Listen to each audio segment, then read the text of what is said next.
La Comisión de Integridad del Poder Judicial del Perú avanza.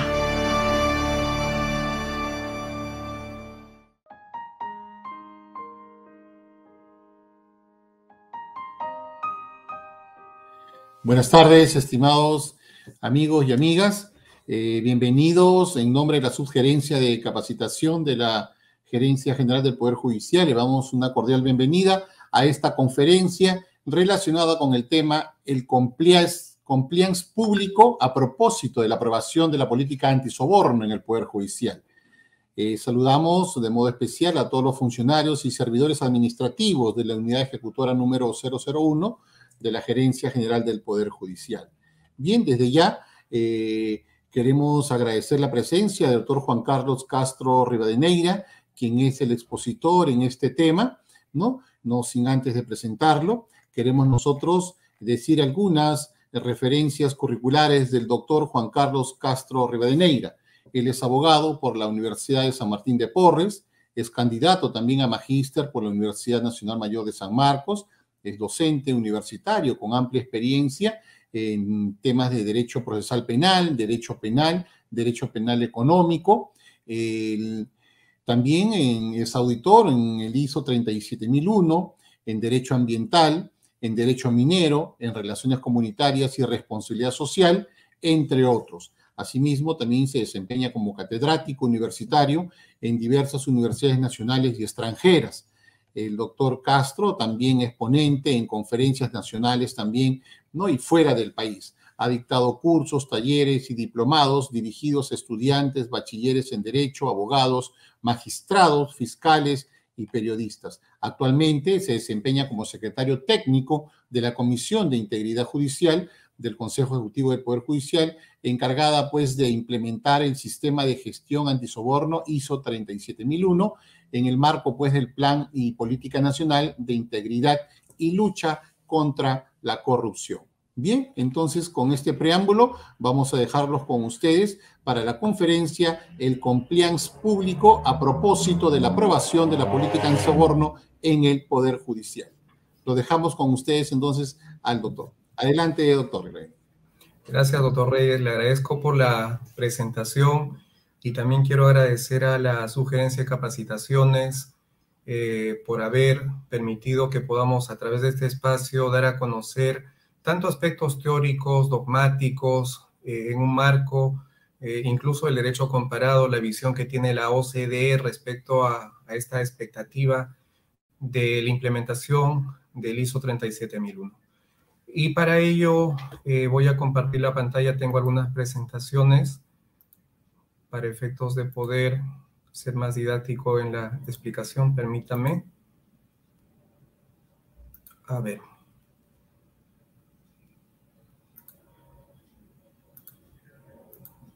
Muy bien. Entonces, para abordar este tema y para poder entender lo que es el compliance público, es importante que tengamos una visión genérica, panorámica de lo que es el compliance.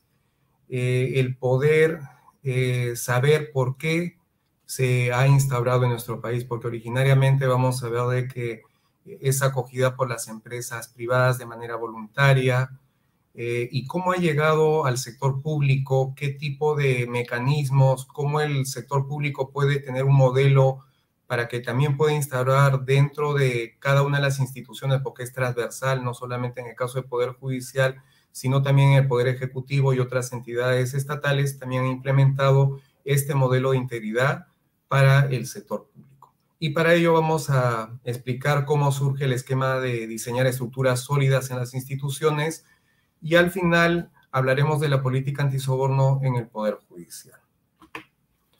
Para ello tenemos que tener en cuenta y hacernos algunas preguntas que van a ser el derrotero y el marco de referencia a lo largo de esta disertación.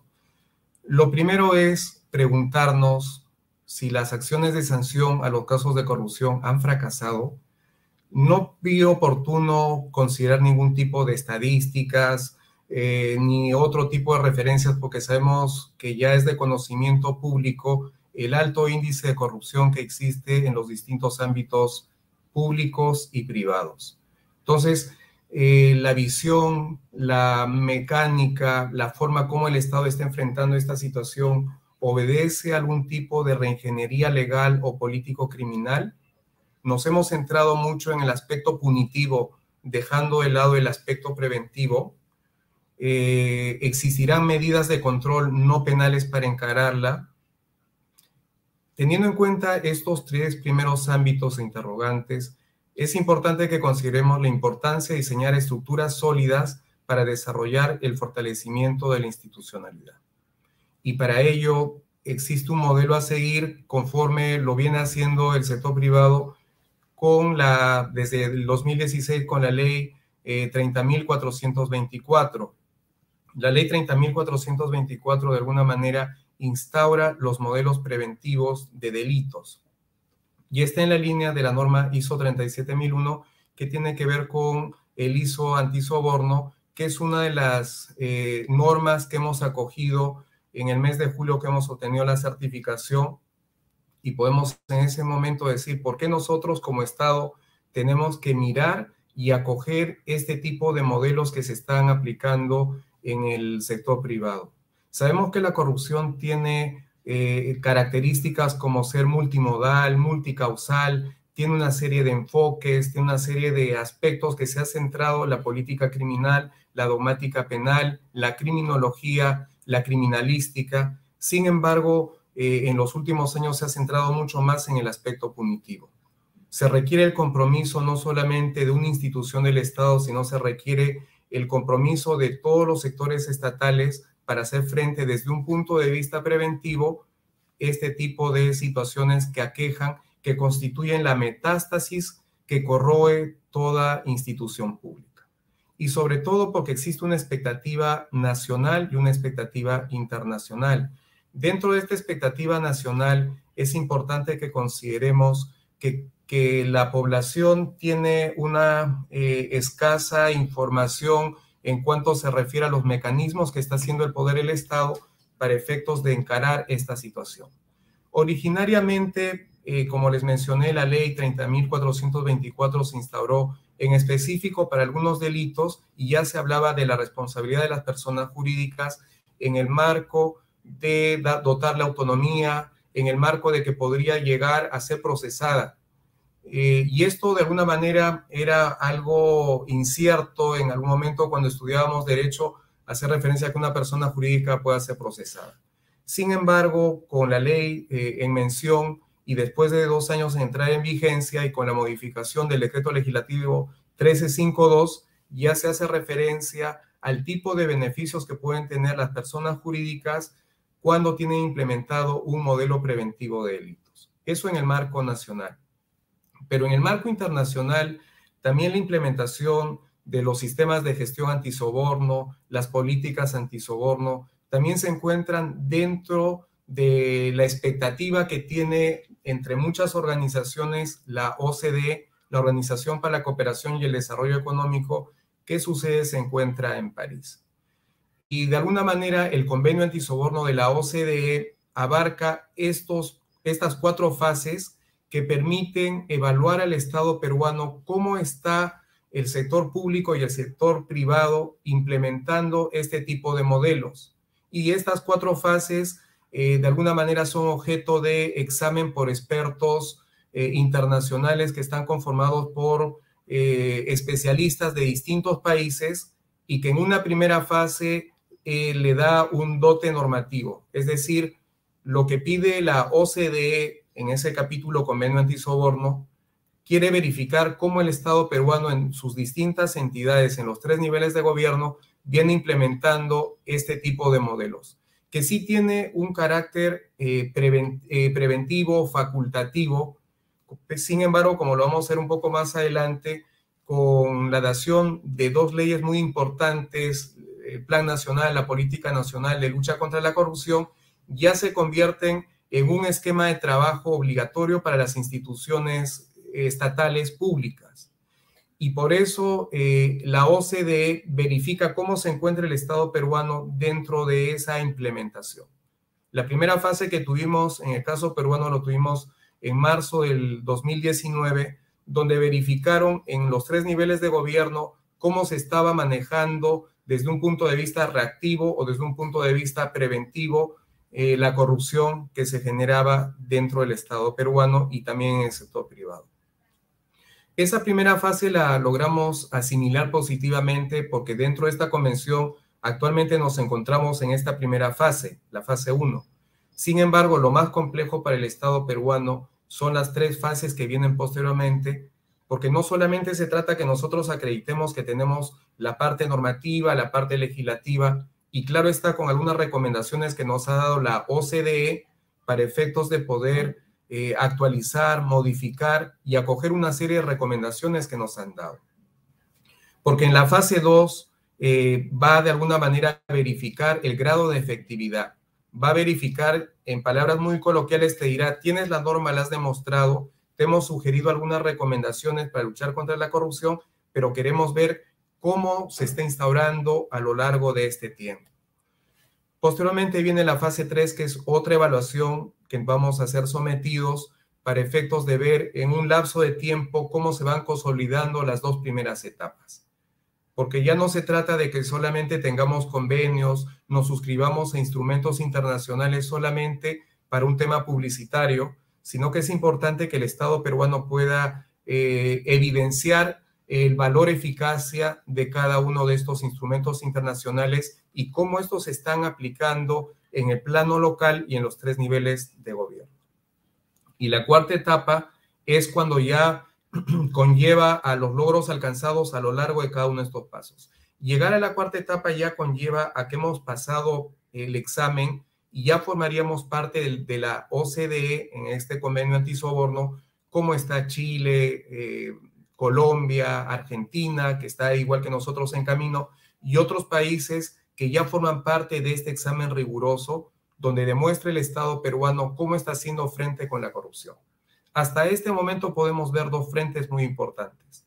El que les mencionaba desde un punto de vista nacional a través de la ley 30.424, donde cada persona jurídica, cada empresa voluntariamente busca instaurar su modelo preventivos de delitos para que tengan algún tipo de beneficios desde un punto de vista procesal. Porque en ese marco vemos de que las personas jurídicas, si es que antes de la comisión del delito tienen implementado su modelo preventivo, van a ser objeto de una sentencia absolutoria. Pero si lo instauran o lo implementan después de la comisión del delito, aquella sentencia va a ser atenuada o disminuida prudencialmente la sanción. Esos son los efectos que han conllevado a que el sector privado lo vea como un incentivo voluntario para efectos de que las personas jurídicas puedan brindar información privilegiada y en un menor tiempo posible, gestionando sus riesgos internos, gestionando cada una de sus etapas y sus procesos, y de esa manera brindan la información al Estado para efectos de delimitar y verificar la responsabilidad dentro de esas personas jurídicas.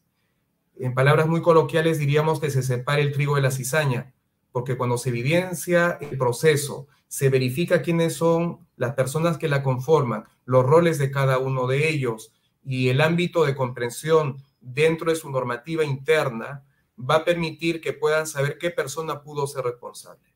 De tal suerte que si ingresaron a un proceso penal tanto la persona jurídica como la persona natural, la persona jurídica va a poder obtener aquella sentencia absolutoria en el marco de lo que les he mencionado y que va a resultar un punto a aquilatar, porque toda empresa lo que busca es custodiar, aquilatar el buen nombre, el prestigio, etc. Entonces, ese tipo de modelos tiene una serie de beneficios desde el punto de vista interno nacional. Pero ¿cómo nosotros podemos acoger una mirada del sector privado, del compliance en el sector privado?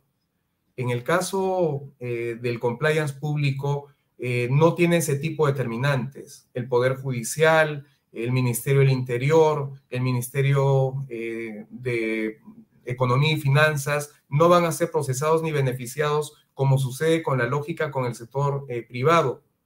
El beneficio que se va a tener y dentro de la visión que tiene la OCDE es la manera como se está instaurando, gestionando los riesgos y sobre todo dotando de una cultura de integridad. La parte medular de todo esto en la visión del sector privado y el sector público, en la visión nacional y la visión internacional, se centra en el beneficio que va a obtener la población y también la institución, fortaleciendo su institucionalidad y poder proyectarse a una relación intersectorial, pero todo dentro de una cultura de integridad. Ahora bien, algo que es consustancial, transversal a todos los sectores de la vida y todos los quehaceres de la vida son los riesgos. Ustedes saben que desde el momento que nosotros vamos al trabajo, si tenemos una modalidad mixta o tenemos un trabajo presencial o tomamos un vehículo, ya existe un riesgo. Algo que es un paracleto, algo que va de la mano del quehacer del ser humano a lo largo de sus decisiones en el ámbito personal, familiar, profesional, siempre existe un riesgo que tenemos que tomar. Riesgos que, por ejemplo, pueden ser leves, moderados y graves. Un riesgo grave, por ejemplo, podría ser que yo salga sin la mascarilla, que no cumpla con los protocolos que son de público conocimiento. Es un riesgo. O en esta figura vemos aquel niño que está pegado a la ventana, que existiría un riesgo, si es que no existiese una defensa predispuesta que los padres pusieron, que evite colapsar y tal vez caer por la ventana. Entonces, ahí existe un riesgo, al igual que las empresas, a través de la diligencia debida o el due diligence, que es un aforismo francés que significa la diligencia debida, que las empresas también toman ese perfil, esos mecanismos de trabajo para efectos de saber qué tipo de personas formarán parte de su institución. Hay un clasificador de cargos, hay requisitos que se tienen que cumplir, no solamente académicos, profesionales, técnicos, sino también tienen que saber qué tipo de personas ingresan a nuestra institución. Y es una manera cómo se van a prevenir esos riesgos. De lo anterior podemos ver entonces que los riesgos son transversales y, como diría el profesor Jesús María Silva Sánchez, vivimos en una sociedad de riesgos. Una sociedad de riesgos que tienen que ser mitigadas, que tienen que ser contenidas. Algunos riesgos vamos a ver de que tendremos que aprender a convivir con ellos, tanto en el plano social, con el tema de la pandemia, los riesgos que pueden encontrar dentro de nuestra institución. Hay riesgos que pueden ser altos y estos riesgos vamos a poder mitigarlos. Y algunos van a ser difíciles de que nosotros podamos encararlos y tenemos que cambiar el tipo de mecanismos que tenemos para conjurarlo. Ahora bien, cuando entramos a hablar del compliance, esta organización internacional World Compliance, me parece muy didáctica la definición que da respecto a lo que es el compliance. Porque el compliance en castellano significa cumplimiento. Y no se trata de cumplir y mentir. Si lo separamos las palabras, yo cumplo para mentir. De eso no se trata, porque el compliance, en la manera como se va a poder adoptar estos modelos de integridad en las instituciones públicas, los modelos preventivos que suceden en el sector privado, necesitan tener de un esquema de trabajo donde se puede identificar cómo se encuentra la institución. El compliance responderá a las preguntas el qué, el cómo, el dónde y el cuándo, donde vamos a conocer el contexto de nuestra institución, vamos a identificar qué tipo de riesgos existen. Y si nosotros conocemos el tipo de contexto, el tipo de riesgos, los flujogramas, el tipo de procesos y mecanismos que existen, entonces vamos a encontrarnos en un mejor nivel para poder enfrentar aquellos riesgos que estábamos hablando. Entonces, permítame leer el concepto que nos da la World Compliance. Señala, es un conjunto de procedimientos y buenas prácticas adoptados por las organizaciones para identificar y clasificar los riesgos operativos y legales a los que se enfrentan y establecer mecanismos internos de prevención, gestión, control y reacción frente a los mismos. Hasta este momento nos damos cuenta que algo que comenzó en el sector privado ya se aplica en el sector público y esto nos va a poder, a través de la norma ISO 37001, que es la norma antisoborno, nos va a permitir prevenir, detectar, controlar los riesgos de soborno en los procesos que tenemos y recursos que establece la Ley Orgánica del Poder Judicial. Es transversal la prevención, la detección y el control de aquellos riesgos. ¿Cuáles son los modelos que se acogen del compliance? Estos modelos que se acogen del compliance, vamos primero con un modelo comando-control.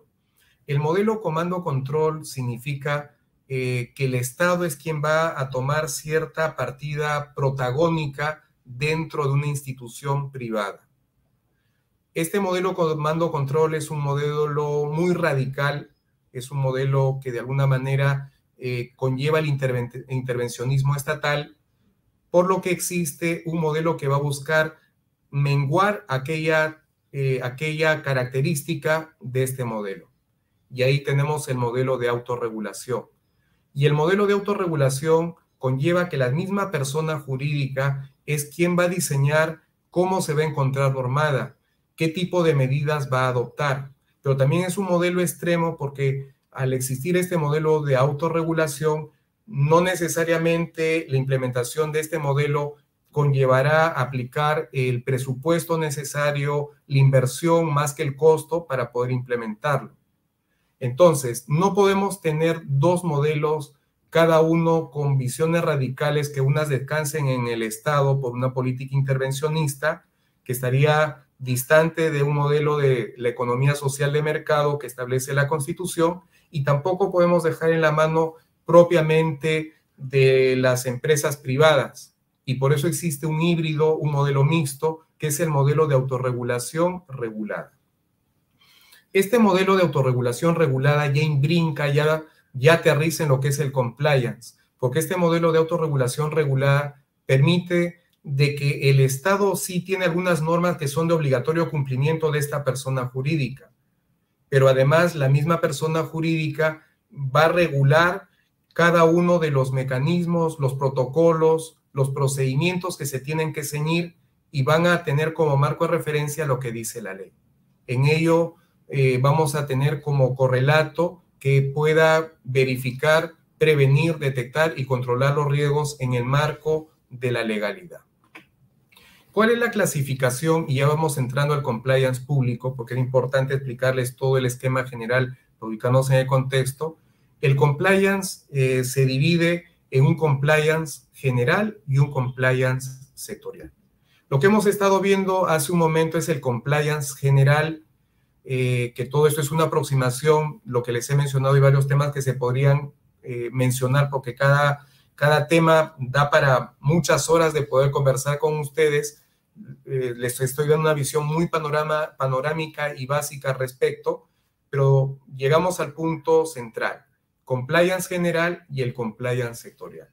Dentro del compliance sectorial encontramos un enfoque público y el enfoque privado.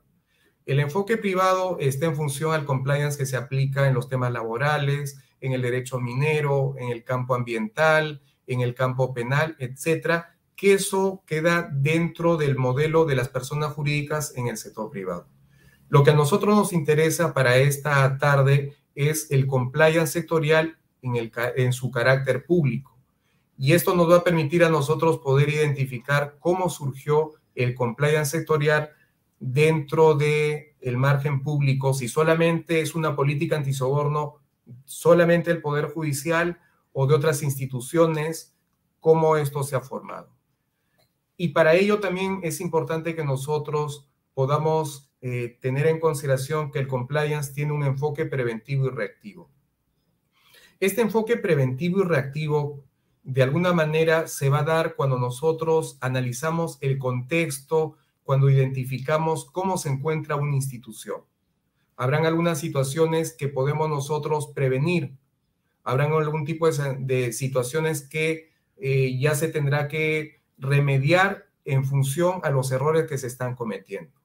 Si, por ejemplo, en el sector público no tenemos un clasificador de cargos, no lo estamos aplicando, o no hemos puesto una cláusula antisoborno en un contrato, por ejemplo, entonces ahí tendremos un carácter reactivo donde podremos, a partir de ahora, indicar una cláusula que cualquier persona que ingrese a la institución va a tomar conocimiento de la política antisoborno, de la tolerancia cero de la corrupción a partir de este momento para adelante. Esa sería una visión reactiva.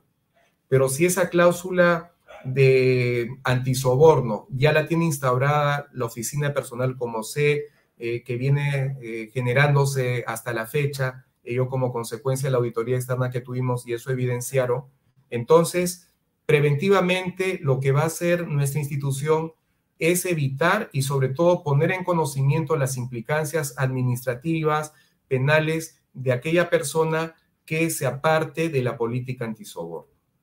Pero la visión preventiva y reactiva no tendría una mayor connotación ni mayor trascendencia si es que no se forja una cultura corporativa de cumplimiento. Esta cultura corporativa de cumplimiento, que originariamente para cualquiera de nosotros podría conllevar a que pensemos que es muy difícil porque cada uno de nosotros tenemos costumbres, tenemos una perspectiva de vida, pero hablar de una cultura corporativa tiene que ver con una serie de aspectos que nosotros muchas veces tendríamos que dejar algunos puntos que son incorrectos para efectos de cumplir con esta cultura corporativa de cumplimiento. Y esta cultura corporativa de cumplimiento se va a dar en cada uno de los procesos, en cada uno de los roles que nosotros vamos a desarrollar dentro de nuestra institución. Porque una política antisoborno de alguna manera se nutre de un canal de denuncias. No podríamos pensar nosotros de que son estancos de sal, que están separadas la política antisoborno, el sistema de gestión antisoborno y la cultura corporativa. Cada uno de estos hacen un match, se encuentran debidamente imbricados, se encuentran perfectamente vinculados, hacen una sinergia perfecta, toda vez que a través de ese canal de denuncias vamos a nosotros y dentro de la línea de inquietudes y de la buena fe, vamos a poner en conocimiento cualquier acto que linde con el soborno, que linde con aquellos actos que no se encuentran conforme a ley. Y sepan ustedes que en nuestra institución ya tenemos un canal de denuncias que la Comisión de Integridad Judicial ya la viene verificando y que de alguna manera permite también proteger la identidad de las personas que ponen en conocimiento algunos hechos que de alguna manera toman conocimiento. Esto permite que ellos puedan identificarse, lo hacen de manera anónima, pero sobre todo nos permite a nosotros ir tomando conocimiento de hechos que se alejan de la política antisoborno. Y una vez que se toma conocimiento de estos hechos que lindan con la cultura de integridad, se pone en conocimiento a las autoridades competentes internas para que procedan conforme a sus atribuciones. Visión preventiva dentro de sus características, reactiva, cultura de cumplimiento. Como vemos, se genera esta cultura de cumplimiento y la implementación del compliance, tanto derechos y obligaciones. Derechos de cumplir con los parámetros de integridad. Derecho de que yo pueda, por ejemplo, preservarse mi identidad. Y una obligación que yo también tendría de poner en conocimiento cualquier acto que linde con aquellos actos que están vedados como es el soborno.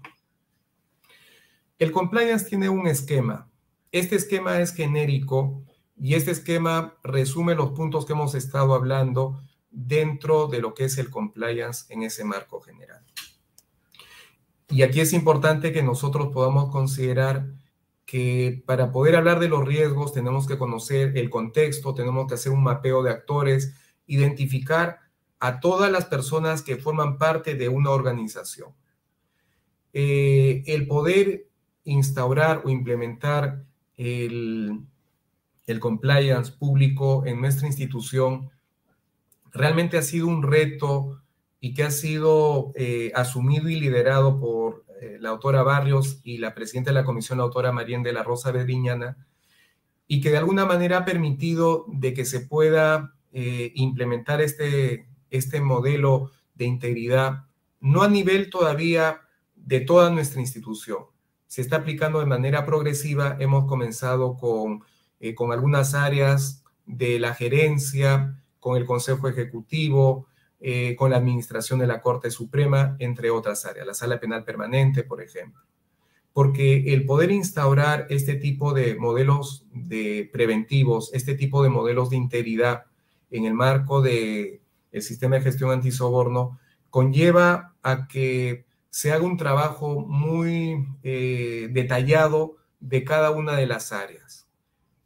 Que cada área tiene que identificar sus riesgos, tienes que conocer sus procesos, cómo es el contexto, qué tipo de controles tienen, qué riesgos son naturales, inherentes, cómo se van a enfrentar ese tipo de riesgos. Y esta situación, en algún momento, en alguna conversación que tuve con algún profesor de una universidad, él me decía, me parece difícil que podamos implementar en una institución pública y sobre todo en el Poder Judicial este tipo de modelos de integridad, porque estamos hablando de un poder del Estado que tiene 35 cortes. Es un esfuerzo grande que se está llevando a cabo, pero vale la pena. Y por ello se ha cogido una manera sistemática, progresiva de su implementación. Pero primero ha sido necesario, dentro de delimitar cuáles son las áreas, y que incluso ha generado la expectativa de otros países, de otros poderes del Estado, como Panamá, que le ha parecido muy meritorio el hecho que ya hemos certificado en esta primera etapa, tenemos el ISO 37001, gracias a la colaboración de cada una de las áreas auditables, hace un esfuerzo conjunto, tanto en la etapa de preparación, en la etapa propiamente de la auditoría de la externa, como lo vamos a ver más adelante. Pero previamente fue necesario identificar cuáles son los riesgos. Conociendo los riesgos, nosotros vamos a poder saber cómo enfrentarlos y mitigarlos. Es importante también los recursos financieros, el financiamiento que podemos nosotros tener para poder implementar este tipo de modelos, las directivas o protocolos de actuación que se suelen tener para efectos de llevar a cabo este cometido, porque tanto la resolución administrativa, la 140, como la 642, nos indican las características que tienen cada uno de estos mecanismos para complementar y dotar el valor de eficacia al sistema de gestión antisoborno. La capacitación de los stakeholders o colaboradores es muy importante. La labor que hace la sugerencia que nos ha convocado es muy importante para efectos de sensibilizar, para efectos de dar a conocer cómo son los mecanismos, qué tipo de herramientas legales tienen para poder hablar de la cultura de integridad. Porque no podemos hablar de un canal de denuncias, no podemos hablar de la cultura de integridad si es que los colaboradores y cada uno de nosotros no nos encontramos debidamente equipados con las herramientas legales como el código de ética, la ética judicial, su reglamento, si es que no conocen sus directivas y cada uno de los elementos que tienen que saber para poder dotar el valor de eficacia a estos modelos de integridad. Y el haber pasado esta primera etapa de la auditoría y obtener el ISO 37001 en nuestra institución, en esta primera instancia, conlleva a que se tiene que hacer una revisión periódica, porque la implementación de estos modelos no tiene un carácter estático, no están escritos en piedra, tiene un carácter dinámico. Tiene un carácter dinámico y que tiene que ser actualizado periódicamente. Periódicamente porque pueden surgir nuevos riesgos que tal vez en ese momento no los conocíamos. O tal vez los riesgos se mantienen, pero la manera de conjurarlos han mejorado, han cambiado. O se van a implementar algún tipo de mecanismos que van a permitir afianzar y fortalecer la manera como nosotros podemos verificar, cómo podemos prevenir y detectar a tiempo estos riesgos conforme lo he mencionado. De lo anterior, entonces, aquí se va resumiendo que esta es la estructura del modelo de prevención. Tiene que existir un encargado de prevención. Para que se pueda materializar este modelo de integridad, es importante que exista un oficial de cumplimiento. El oficial de cumplimiento es la persona que va a dar cuenta a la alta dirección y al órgano de gobierno.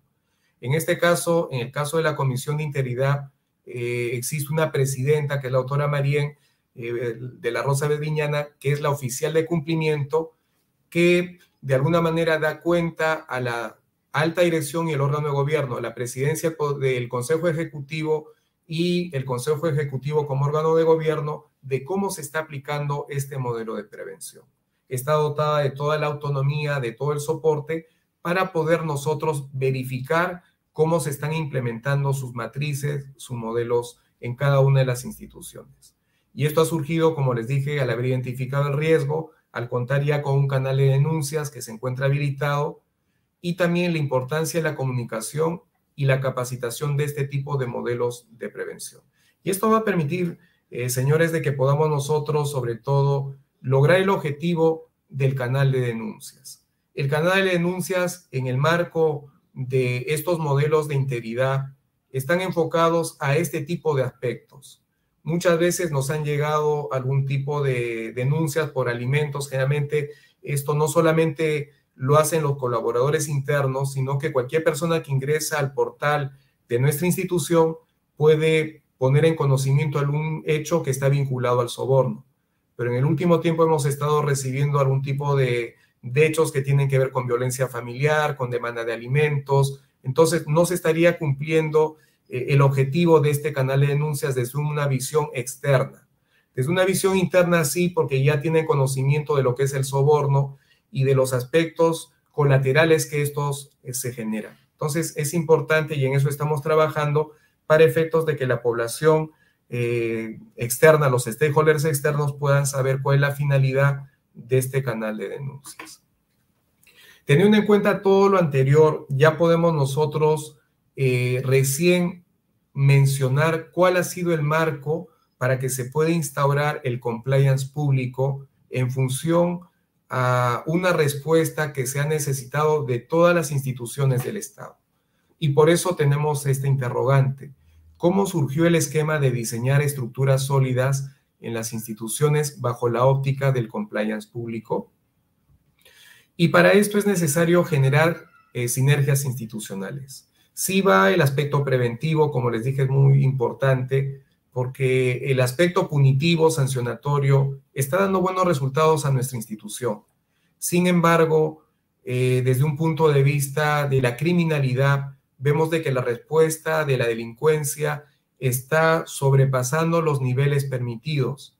Y si solamente nos vamos a centrar en un modelo punitivo, estaríamos descuidando de que existan estructuras sólidas para contener este tipo de flagelos. Y por eso es importante que tengamos un enfoque punitivo, pero ese enfoque punitivo tiene que ser limitado porque tiene que ser coadyuvado, complementado con el enfoque preventivo. Y esa fue la parte medular dentro de las instituciones a nivel del Estado y que se enmarcó en estos tres grandes ámbitos que hemos estado hablando. El compliance, por un lado, el sistema de gestión antisoborno en la línea de la norma ISO 37001 y la política antisoborno que cada institución ha de tener. Y a través de esas tres herramientas vamos a poder como institución dar una lucha frontal que va a permitir contar con una institución, con una estructura sólida, no solamente para reaccionar frente a esta situación, sino que también podamos comenzar dentro de nuestra institución a dar una lectura a la población de que la institución tiene enmarcada la tolerancia cero de la corrupción. Para ello es importante que nosotros tengamos en cuenta dos herramientas legales muy importantes. La primera es la Política Nacional de Integridad y Lucha contra la Corrupción, y esta Política Nacional de Integridad y Lucha contra la Corrupción de la PCM de alguna manera conlleva a poder darnos un margen genérico de cómo es el perfil de la corrupción en cada uno de los entes sectoriales y la necesidad de generar esas estructuras sólidas, porque la lucha contra este flagelo no solamente la va a llevar a cabo la Comisión de Alto Nivel Anticorrupción, no solo lo va a llevar a cabo el Poder Judicial, porque generalmente el Poder Judicial se ha centrado en una visión reactiva más que preventiva. Pero si dentro de nuestra institución le dotamos el valor preventivo, vamos a tener mejores resultados. Y esta Política Nacional de Integridad y Lucha contra la Corrupción se enmarca dentro de un plan. Y este plan va a permitir que la política no solamente tenga un carácter bucólico de buena voluntad, sino que se pueda materializar en una hoja de ruta.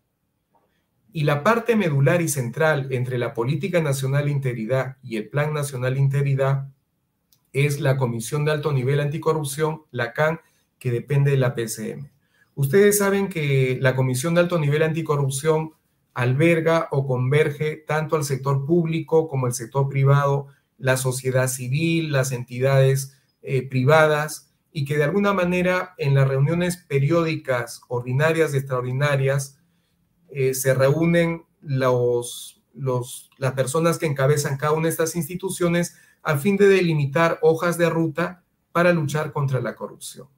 Y dentro de esos mecanismos que se hace referencia en el Plan Nacional de Integridad y Lucha contra la Corrupción, se ha generado una serie de acciones, son 69 acciones, donde cada institución tiene un grado de responsabilidad.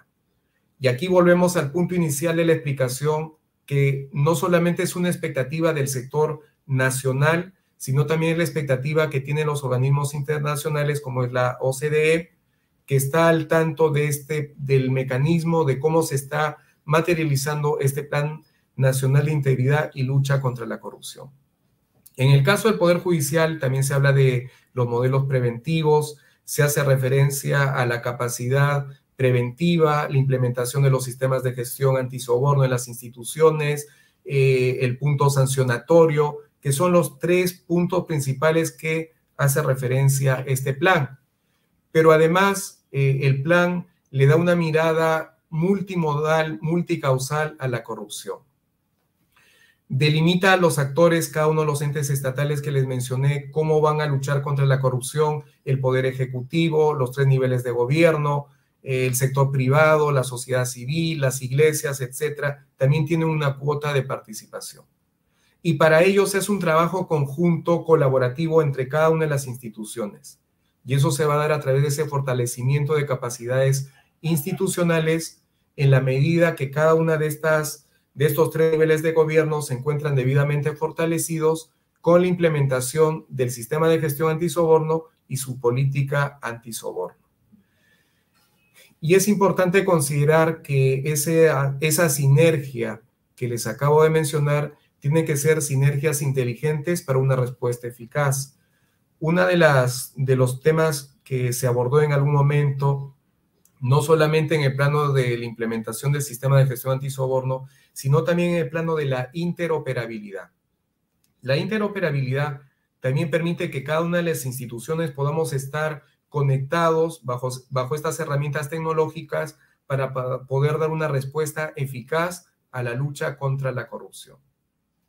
Y claro está, la implementación de un modelo de integridad también ha sido de especial énfasis con sus 9 componentes que tiene este Plan Nacional de Integridad y Lucha contra la Corrupción. Entre esos 9 componentes hablamos, por ejemplo, del compromiso de la alta dirección. No podríamos nosotros tener un modelo preventivo con la fuerza que se necesita, con el valor eficacia que tiene que tener, si es que la alta dirección de cada institución no se encuentra comprometido con su implementación. En el caso nuestro es la presidenta del Consejo Ejecutivo, la doctora Barrios, quien se encuentra comprometida con la implementación de este plan nacional. A través de la gestión de riesgos, que sería su segundo componente, conforme les he explicado, la política de integridad, que está muy vinculado a la política antisoborno, que vamos a hablar más adelante. También dentro de sus componentes se encuentra la transparencia, los datos abiertos, la rendición de cuentas, el control interno y externo. Al momento de analizar el contexto, el mapeo de actores, podemos nosotros saber cuál es el contexto interno, el contexto externo, la capacitación, la comunicación, el canal de denuncias que también hemos hablado, la supervisión y monitoreo del modelo de integridad pública, que en este caso está facultada la Comisión de Integridad Judicial para efectos de hacer esa supervisión y ese monitoreo.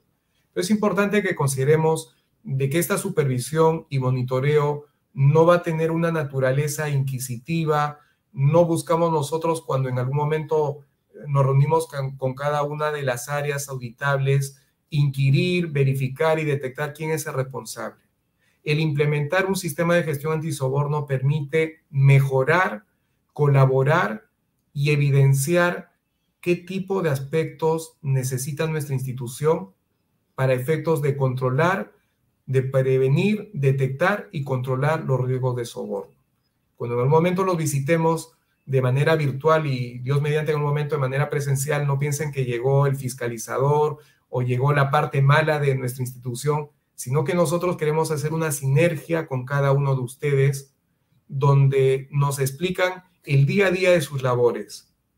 Y es en esa línea que nosotros no buscamos inocentes y responsables. No es nuestra función. Nuestra función es crecer juntos como institución y dar una respuesta de lo que somos nosotros, servidores públicos, que estamos para servir a la población y a ellos nos debemos. Y el último punto dentro de esos 9 componentes está referido al encargado del modelo de integridad pública, como les mencioné, ya lo he conversado, el oficial de cumplimiento, que en este caso recae en la presidencia de la Comisión de Integridad. Y entrando al último punto, que tiene que ver con la política antisoborno en nuestra institución, es importante que analicemos hasta este momento lo siguiente. Hemos hablado hasta esta parte del compliance, una visión general, sus características, el modelo, la mirada que tenemos que dar al sector privado, porque el sector privado dirá, a nosotros nos piden mejorar nuestros modelos, nos piden que incorporemos estos modelos preventivos, y el sector público, ¿qué? Es importante que también acojamos ese tipo de aspectos positivos que los vamos a complementar en nuestra institución. Pero también hemos conversado acerca de cómo está delimitado este tipo de modelos, cómo lo componen, la importancia que existe entre la política antisoborno, el sistema de gestión antisoborno, el canal de denuncias, que están íntimamente vinculados. Y ya teniendo en cuenta estos elementos genéricos en los primeros 4 ítems de esta exposición, ya podemos en este momento conversar acerca de la política antisoborno en el Poder Judicial.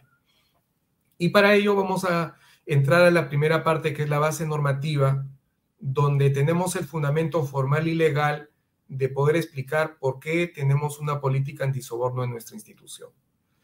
Y la base normativa la encontramos en el Plan Nacional que comenté hace un momento, el Plan Nacional de Integridad y Lucha contra la Corrupción, el Decreto Supremo 044-2018, en la línea de esos 9 componentes que hemos conversado hace un momento.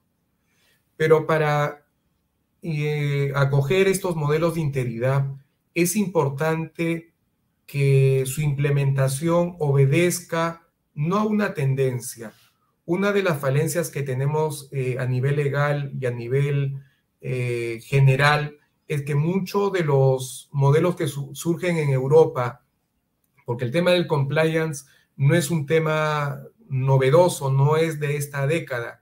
El compliance, la línea para llegar a lo que estamos hablando en este momento, data de la época de los 90, del presidente Nixon, surge en Estados Unidos, España, Chile, y llegó a Perú el 2016 en el sector privado. Y el implementar este tipo de modelos en el sector privado, bueno, sí puede funcionar con mayor virtualidad, con mayor rapidez, porque algún tipo de cambios se van a reunir la junta de accionistas, el gerente general, y se hacen los cambios en un menor tiempo posible. Pero el poder implementar este modelo de integridad en un organismo público, y señores, en el Poder Judicial, que tenemos 35 cortes, es mucho más complicado de lo que sucede en el sector privado. Y para ello era necesario decir, sí hablamos de Plan Nacional de Integridad, la política nacional, suena muy bien, pero veamos si esto se puede encajar dentro de nuestra institución. Y previamente se hizo un estudio, y esto lo reseña la resolución administrativa, la 279-2018, que aprueba un estudio de viabilidad o factibilidad para la implementación de este sistema de integridad en nuestra institución. Y en este estudio se hacía referencia que en el contexto, en el año 2018, cuando todavía hasta noviembre aproximadamente no existía la Comisión de Integridad Judicial, cuando se estuvo en ciernes dentro de esta resolución administrativa, dijeron que en nuestra institución el estado de la cuestión era que hasta el 30% del margen del 100% el 30% tenía el Poder Judicial preparado como para poder llegar a implementar este sistema de integridad. Y que la brecha del 70% era cuestión de hacerlo en un margen posterior. Y para poder cubrir el 100%, esto tendría que llevarse a cabo de una manera metódica, de una manera sistemática, de una manera progresiva, como se ha cogido en esta primera etapa. Entonces tenemos en la primera parte el Plan Nacional que hace referencia a los modelos de integridad para el sector público, que ya es de carácter obligatorio, a diferencia de lo que sucede en el sector privado, que tiene un carácter en primera línea facultativo. Luego tenemos la resolución administrativa, la 279, que nos dice que sí era viable, hasta que surge la resolución administrativa 335-2018, que es la partida de nacimiento de la Comisión de Integridad Judicial. A través de esta resolución administrativa 335-2018, evidencia que era necesario brindar la confianza, una respuesta frente a los problemas que existieron en ese momento y que no vienen al caso comentar. Era necesario retomar la confianza de la población en relación al Poder Judicial. Y para ello se analizó una serie de factores a través del FODA, nuestras fortalezas, oportunidades, debilidades, amenazas, y un marco que estaba establecido en etapas para poder implementar este modelo. Y para ello se tomó en cuenta todo el contexto, se tomó en cuenta y se hizo una autoevaluación de nuestra institución, no solamente en los colaboradores internos o stakeholders internos de todo lo que formamos parte de la institución, sino también está vinculado a cómo nuestra institución se relaciona con terceras personas que no necesariamente forman parte del Poder Judicial, pero que a través de algún tipo de contratos, de servicios, de bienes, proveedores, se van a vincular con nuestra institución.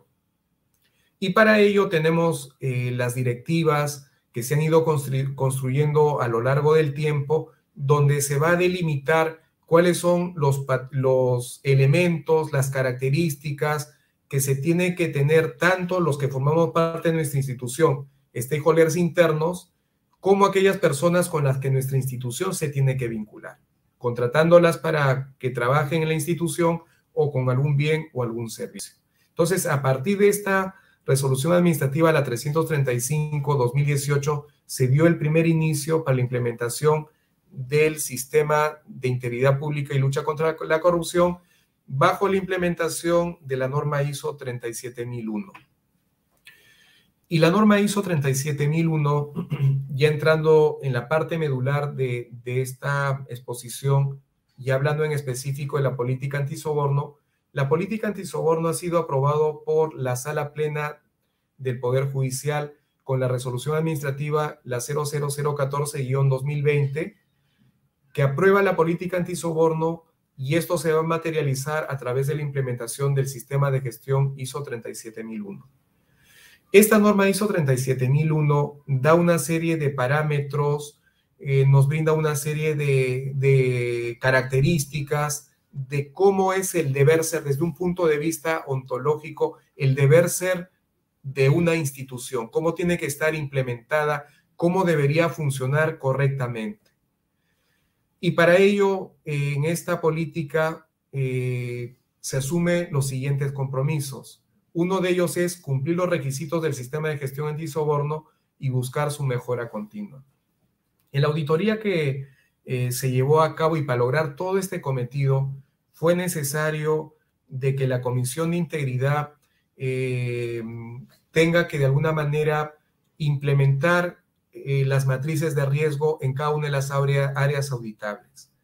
Y esto contó con la participación de una empresa externa que coadyuvó a su implementación.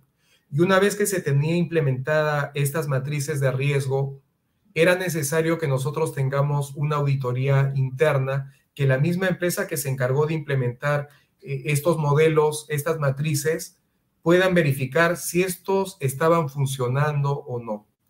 Y era la manera como se podía verificar si cumplíamos con los requisitos que establece la norma ISO 37001 y qué tipo de mejoras se tenían que conllevar.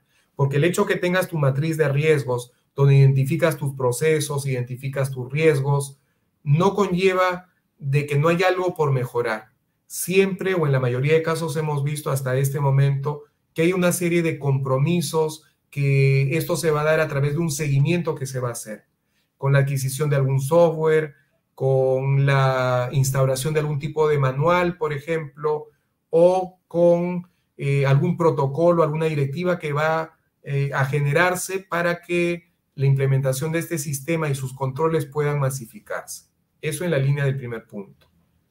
El segundo aspecto está referido a cumplir con el marco legal aplicable en materia de prevención del soborno. Y bueno, eso ya sabemos cuáles son los aspectos y las implicancias, las responsabilidades penales, administrativas, dentro de un procedimiento administrativo sancionador que se podría generar como consecuencia de incurrir dentro de este tipo de actos que lindan con lo legal.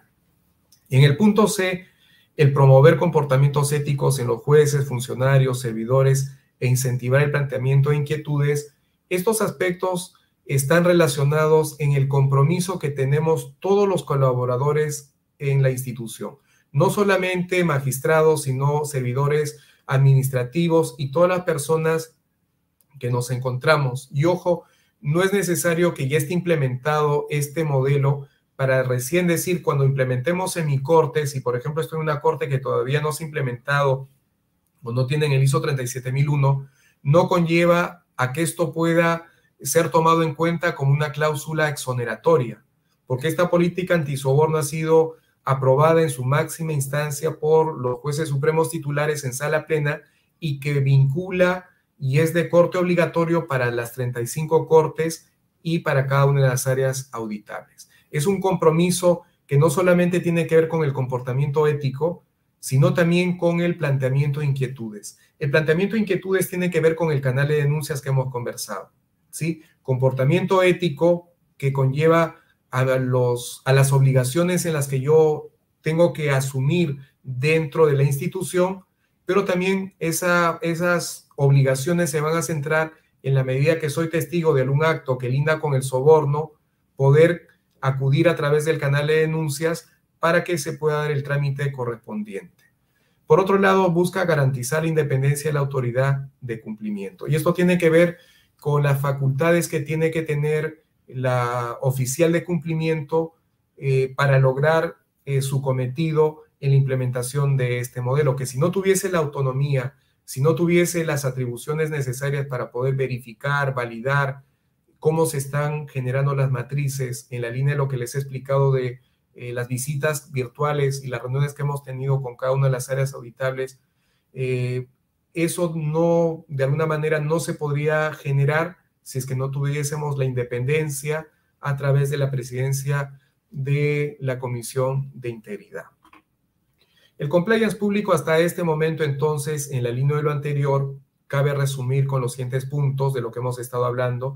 Va a existir un sistema de prevención y tratamiento de los riesgos en las matrices que cada una de las áreas identifican, el análisis del contexto interno y externo, un área, por ejemplo, logística, cómo se vincula con los proveedores, qué tipo de controles tienen cuando dan algún tipo de propuestas, cuáles son los parámetros para poder acoger la propuesta que hacen, etcétera. Identificación de riesgos en los diversos procesos, los controles de riesgo para reducir los riesgos. Todos estos puntos se encuentran dentro de la matriz de riesgos, los procesos, los riesgos que se identifican en cada una de las áreas que son objeto de auditoría y las que en algún momento habrán de ser. Y cada uno de estos aspectos dentro del compliance público y en la línea de la política antisoborno, de alguna manera ha evidenciado un rol muy importante en la auditoría interna que ha permitido corregir algunos aspectos para efectos de estar preparados para la auditoría externa, porque son dos momentos muy importantes. La implementación es un primer momento en la línea de la política antisoborno, el acoger este sistema de gestión antisoborno, pero por otro lado también tiene que ver con la preparación que tienen las áreas que van a ser auditadas con la auditoría externa, porque la auditoría interna se pueden corregir una serie de falencias que se pueden verificar en la construcción de sus matrices, en los procesos, en las falencias que van a surgir, porque el hecho de que cada área evidencia las características, los roles que tienen, los mecanismos, surgen una serie de evidencias que se tienen que mejorar o cambiar. Son esas dos situaciones frente a las cuales nos vamos a encontrar, cambiar o mejorar la que se tiene en ese momento. Y este rol de la auditoría interna justamente tiene como rol principal el que una entidad auditora tenga todo el expertise para decirnos cuáles son los puntos que se van a considerar. Una vez que nos encontramos preparados para pasar a la siguiente etapa, llegamos a lo que es la auditoría externa. La auditoría externa fue llevada, como ustedes saben, en las fases 1 y 2 en el mes de julio del año en curso, donde logramos obtener el anhelado ISO 37001 y que ha sido el esfuerzo, creo yo, de todos ustedes, del equipo de la comisión, realmente de cada uno de los que integran la Comisión de Integridad, que ha permitido que podamos lograr este aspecto, este valor muy importante para nuestra institución de acoger el ISO 37001. Y en esta auditoría externa, ahí tenemos a los 2 examinadores, auditores externos, que son los que han validado todo lo que se ha implementado originariamente. Y al momento ellos de validar y verificar los controles, las matrices, y que se llevó a cabo en 2 etapas, la primera era para que ellos puedan conocer todo el contexto de nuestra institución, puedan tener un acercamiento, porque el hecho de que puedan ellos ingresar a un poder del Estado y tomar conocimiento de la información y de los mecanismos, procedimientos que éstas le integran, es totalmente distinto a lo que sucede en el sector privado. Entonces, en esa primera fase ha tenido como cometido que puedan conocer el cómo de nuestra institución, el contexto, las áreas, etc. Y en la fase 2 fue la parte donde ellos al 100% en las primeras áreas auditables han podido validar y hacer una serie de recomendaciones que las estamos acogiendo para efectos de que podamos de alguna manera mejorar nuestras matrices y cumplir con nuestra política antisoborno. Llegamos ya casi a la parte final, a las conclusiones, y dentro de las conclusiones cabe señalar las siguientes. De lo anterior, el compliance va acorde con la expectativa de la población o de alguna organización internacional, como les mencioné, el examen de expertos revisores, que está integrado por un team internacional, que no solamente se centran en el hecho de que tenemos implementado un modelo, o qué bien suena tener ya el ISO 37001, sino que lo que ellos quieren validar en todo el Estado es qué tipo de mecanismos están generando para dar una lucha frontal contra la corrupción y el soborno. Por otro lado, la cultura de integridad es la parte medular de toda política antisoborno.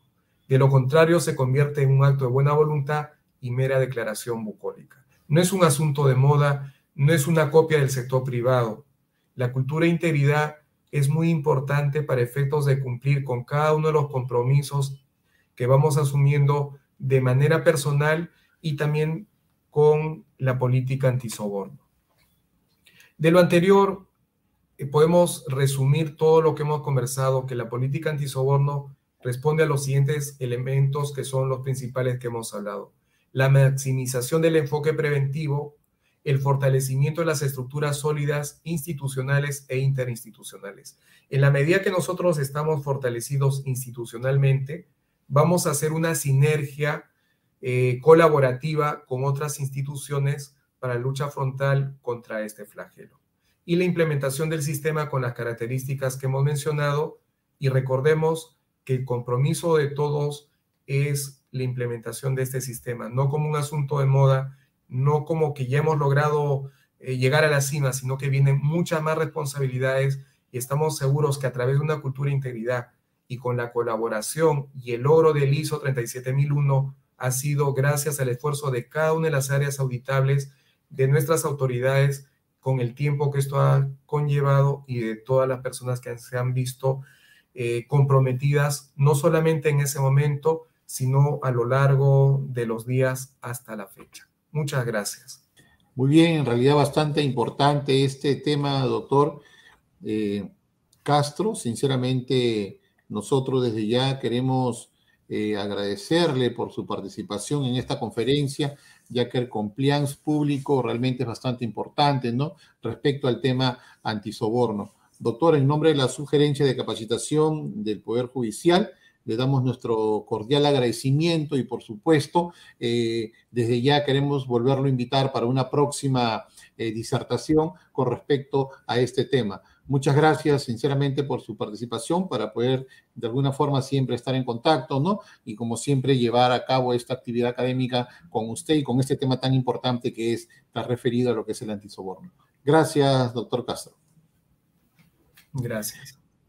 Muy bien, estimados amigos y compañeros, vamos a concluir esta conferencia tan importante, pues, en la cual nos ha acompañado el doctor Juan Carlos Castro Rivadeneira, y él nos ha hablado respecto al tema del compliance público a propósito de la aprobación de la política antisoborno en el Poder Judicial. Bien, queremos nosotros indicarles de que no se vayan a olvidar de realizar la encuesta correspondiente, que es muy importante para todos nosotros, y asimismo también en el término de 7 días o la semana siguiente vamos a estar también ya viendo la emisión de los certificados o las constancias correspondientes para esta conferencia. Bien, a todos ustedes, muchas gracias por estar allí, ¿no? Hasta la próxima actividad académica. Muy buenas tardes.